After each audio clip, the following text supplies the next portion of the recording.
नमस्कार दोस्तों, स्वागत है आप सबका एक नई कहानी में।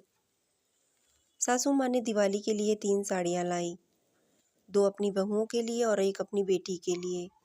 क्योंकि सासू माँ के 2 बेटे और 1 बेटी थी, बहुओं को अपनी-अपनी साड़ियाँ बहुत पसंद आईं।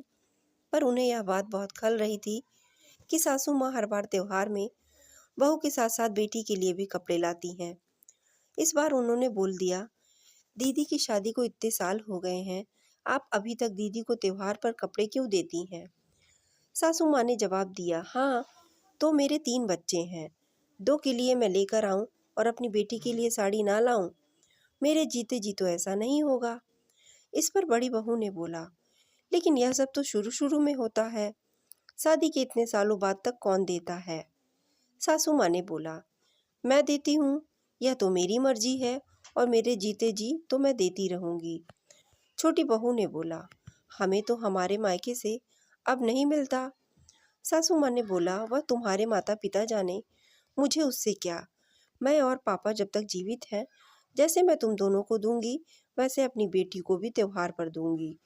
लेकिन दोनों बहू आज सासू माँ से बहस के मूड में थी, क्योंकि उन्हें पसंद नहीं था कि सासू माँ अपने एक भी पैसा अपनी बेटी के ऊपर खर्च करें।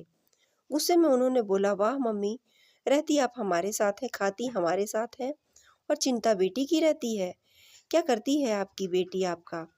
सासू माँ और ससुर जी दोनों ने एक दूसरे को देखा। ससुर जी को बहुत जोर से गुस्सा आया। सासू माँ कुछ बोलने जा रही थी, ससुर जी ने उन्हें रोक दिया और बोला, देखो सुनो, ये मेरा घर है और यहाँ वही होगा जो मैं चाहता हूँ और ये इस घर की मालकिन है।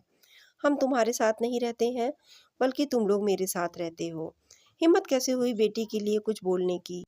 इतनी ही दिक्कत है तो अपना बोरिया बिस्तर समेटो और निकलो मेरे घर से। यह माँ बाप की कमजोरी होती है कि घर की बहुएं घर की बेटियों से उनका मायका छीन लेती हैं। यह माँ बाप की गलती होती है कि बेटे बहू के दबाव में आकर वह बेटियों से दूरियां बना लेते हैं। लेकिन हम वैसे माँ बाप नहीं हैं। हमारे जीते जी हमारी बेटी को देंगे भी और उसका जब दिल करेगा, जितने दिन दिल करेगा, वो अपने मायके में आकर रहेगी। अगर इस घर में रहना है तो इस घर के मालकिन के हिसाब से रहना होगा। और यह बात याद रखनी होगी, जब तक हम जिंदा हैं हमारी बेटी को हम देते रहेंगे। उसके बाद तुम लोगों को दिल में आए वो करो। और अगर अभी भी कोई दिक्कत है तो दरवाजे खुले हैं, तुम लोग जा सकते हो।